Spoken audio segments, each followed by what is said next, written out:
നമസ്കാരം. മലയാളി വാർത്തയിലേക്ക് സ്വാഗതം. അടുത്ത മണിക്കൂറിൽ കൊല്ലം, ആലപ്പുഴ ജില്ലകളിൽ ഒറ്റപ്പെട്ട ഇടങ്ങളിൽ മഴയ്ക്ക് സാധ്യതയുണ്ടെന്ന് കേന്ദ്ര കാലാവസ്ഥാ വകുപ്പ് അറിയിച്ചു. ഇടിമിന്നൽ ജാഗ്രതാ നിർദ്ദേശം പുറപ്പെടുവിച്ചു.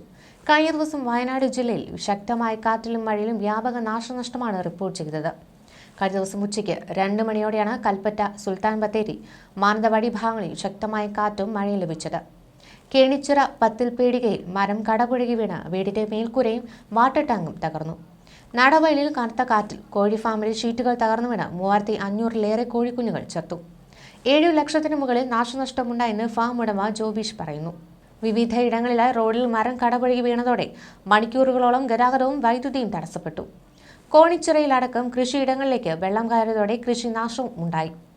ഇടുക്കി തൊടുപുഴയിലും ഉച്ചയ്ക്ക് ശേഷമുണ്ടായ ശക്തമായ കാറ്റിലും മഴയിലും കൃഷിനാശവും ഗതാഗത തടസ്സവും ഉണ്ടായി. വെങ്ങല്ലൂർ സിഗ്നൽ ജംഗ്ഷനിലും അച്ഛൻ കവലയിലുമാണ് മരങ്ങൾ കടപുഴകി വീണ് ഗതാഗതം തടസ്സപ്പെട്ടത്. ഫയർഫോഴ്സ് എത്തി മരങ്ങൾ മുറിച്ചുമാറ്റി ഗതാഗതം പിന്നീട് പുനഃസ്ഥാപിച്ചു. അച്ഛൻ കവലയിലെ സ്വകാര്യ സ്ഥാപനത്തിന്റെ ഷെഡ് ഭാഗികമായി തകർന്നു. മണക്കാട് മേഖലയിൽ പലയിടങ്ങളിലും കൃഷിനാശമുണ്ടായി. ആളപായം ഒരിടത്തും റിപ്പോർട്ട് ചെയ്തിട്ടില്ല. കള്ളക്കടൽ പ്രതിഭാസത്തിന്റെ ഭാഗമായി കേരള തീരത്ത് നാളെ രാത്രി 11:30 വരെ 1.1 മുതൽ 1.4 മീറ്റർ വരെ ഉയർന്ന തിരമാലകൾ കാരണം കടലാക്രമണത്തിന് സാധ്യതയുണ്ടെന്ന മുന്നറിയിപ്പും ദേശീയ സമുദ്രസ്ഥിതി പഠന ഗവേഷണ കേന്ദ്രം നൽകുന്നുണ്ട്. കള്ളക്കടൽ പ്രതിഭാസത്തിന്റെ ഭാഗമായി കന്യാകുമാരി തീരത്ത് നാളെ രാത്രി 11:30 വരെ 1.0 മുതൽ 1.2 മീറ്റർ വരെ ഉയർന്ന തിരമാലകൾക്ക് കാരണമാകുമെന്നാണ് അറിയിച്ചിട്ടുള്ളത്. കടലാക്രമണത്തിന് സാധ്യതയുള്ളതിനാൽ മത്സ്യത്തൊഴിലാളികളും തീരദേശവാസികളും ജാഗ്രത പാലിക്കുക. കടൽക്ഷോഭം രൂക്ഷമാകാൻ സാധ്യതയുള്ളതിനാൽ അപകട മേഖലകളിൽ നിന്ന് അധികൃതരുടെ നിർദ്ദേശാനുസരണം മാറി താമസിക്കണമെന്ന് ദേശീയ സമുദ്രസ്ഥിതി പഠന ഗവേഷണ കേന്ദ്രം മുന്നറിയിപ്പ് നൽകി. ബീച്ചിലേക്കുള്ള യാത്രകളും കടലിൽ ഇറങ്ങിയുള്ള വിനോദങ്ങളും പൂർണ്ണമായും ഒഴിവാക്കണമെന്നും മുന്നറിയിപ്പിൽ അറിയിച്ചു. ഏപ്രിൽ പകുതി എത്തുന്നതോടെ വീണ്ടും കാലാവസ്ഥയിൽ മാറ്റങ്ങൾ വരും. പ്രീ മൺസൂൺ മഴ എന്നുള്ള ശക്തമായ വേനൽ മഴ വരുന്ന ആഴ്ചകളിൽ ലഭിക്കും.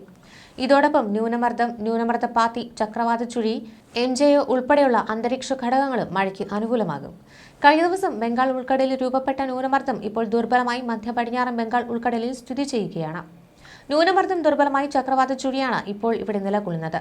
എങ്കിലും ഇത് പടിഞ്ഞാറൻ കാറ്റിനെ നേരിയ തോതിൽ ചില സമയങ്ങളിൽ ആകർഷിക്കുന്നുണ്ട്. ഇത്തരത്തിൽ കരകയറി വരുന്ന മേഘങ്ങളാണ് കഴിഞ്ഞ ദിവസങ്ങളിൽ പടിഞ്ഞാറൻ തീരത്ത് മഴ നൽകിയത്. ഇടിയില്ലാതെ ഉണ്ടാകുന്ന മഴയാണ് ഇങ്ങനെ സംഭവിക്കുക. അതേസമയം പടിഞ്ഞാറൻ കാറ്റ് കിഴക്കൻ കാറ്റുമായി സംഗമിച്ച് ഇടിയോടുകൂടി മഴ ലഭിക്കുന്ന സാഹചര്യം കേരളത്തിൽ തുടരുന്നുണ്ട്. അതുകൊണ്ട് കേരളത്തിൽ ഇടിയുള്ള മഴയും ഇടിയില്ലാത്ത മഴയും പല സ്ഥലങ്ങളിലായി കാറ്റിന്റെ സഞ്ചാരത്തിനും ദിശയ്ക്കും അനുസരിച്ച് ലഭിക്കും. ഇടിമിന്നൽ ജാഗ്രതാ നിർദ്ദേശം പുറപ്പെടുവിച്ചിട്ടുണ്ട്. ഇടിമിന്നൽ അപകടകാരികളാണ്. അവ മനുഷ്യന്റെയും മൃഗങ്ങളുടെയും ജീവനും വൈദ്യുത ആശയവിനിമയ ശൃംഖലകൾക്കും വൈദ്യുത ചാലകങ്ങളുമായി ബന്ധിപ്പിച്ചിട്ടുള്ള വീട്ടുപകരണങ്ങൾക്കും വലിയ നാശനഷ്ടം സൃഷ്ടിക്കുന്നുണ്ട്. അതുകൊണ്ട് പൊതുജനങ്ങൾ മുൻകരുതൽ കാർമ്മികം കണ്ടു തുടങ്ങുന്ന സമയം മുതൽ തന്നെ സ്വീകരിക്കേണ്ടതാണ്.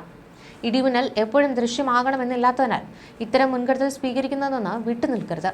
ഇടിമിന്നലിന്റെ ആദ്യ ലക്ഷണം കണ്ടുകഴിഞ്ഞാൽ ഉടൻ തന്നെ സുരക്ഷിതമായ കെട്ടിടത്തിലേക്ക് മാറുക. തുറസായ സ്ഥലങ്ങളിൽ തുടരുന്നത് ഇടിമിന്നലേൽക്കാനുള്ള സാധ്യത വർദ്ധിപ്പിക്കും. ശക്തമായ കാറ്റിനും ഇടിമിന്നലിനും സാധ്യതയുള്ള ഘട്ടത്തിൽ ജനലും വാതിലും അടച്ചിടുക. വാതിലിനും ജനലിനും അടുത്ത് നിൽക്കാതെ ഇരിക്കുക. കെട്ടിടത്തിനകത്ത് തന്നെ ഇരിക്കുകയും പരമാവധി ഭിത്തിയിലോ തറയിലോ സ്പർശിക്കാതിരിക്കാൻ ശ്രമിക്കുകയും ചെയ്യുക. ഗൃഹോപകരണങ്ങളിലെ വൈദ്യുത ബന്ധം വിച്ഛേദിക്കുക.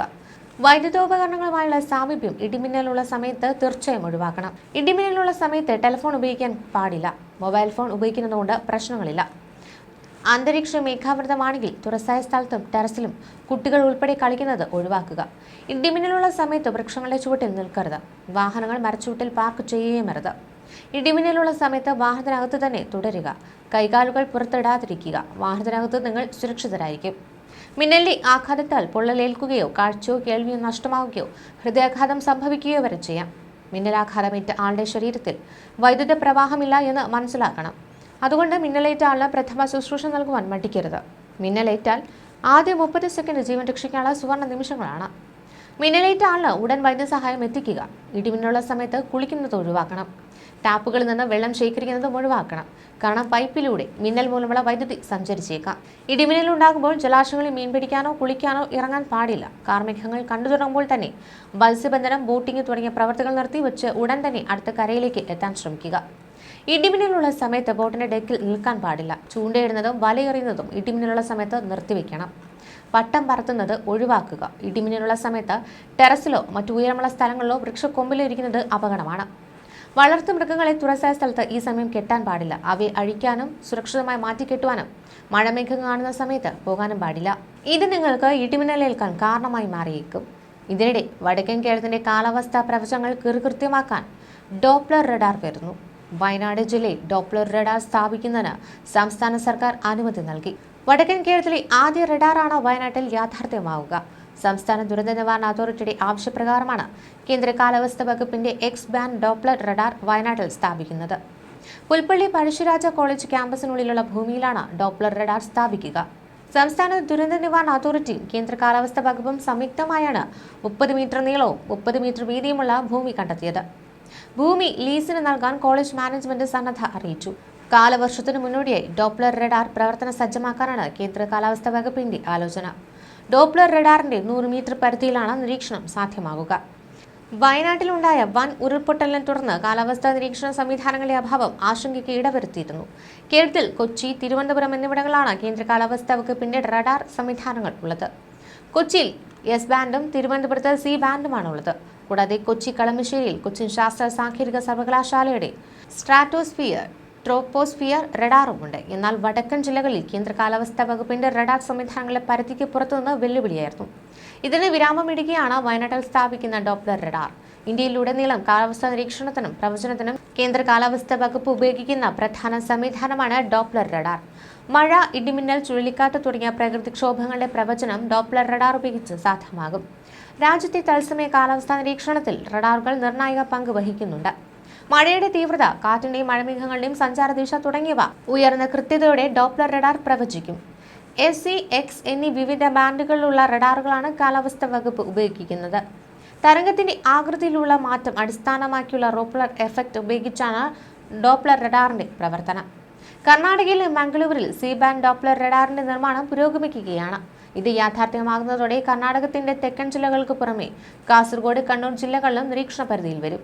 വയനാട്, മംഗളൂരു എന്നിവിടങ്ങളിലെ ഡോപ്ലർ റഡാറുകൾ പ്രവർത്തന സജ്ജമാകുന്നതോടെ കേരളം മുഴുവൻ കേന്ദ്ര കാലാവസ്ഥാ വകുപ്പിന്റെ റഡാർ നിരീക്ഷണത്തിലാകുന്ന സവിശേഷതയുമുണ്ട്.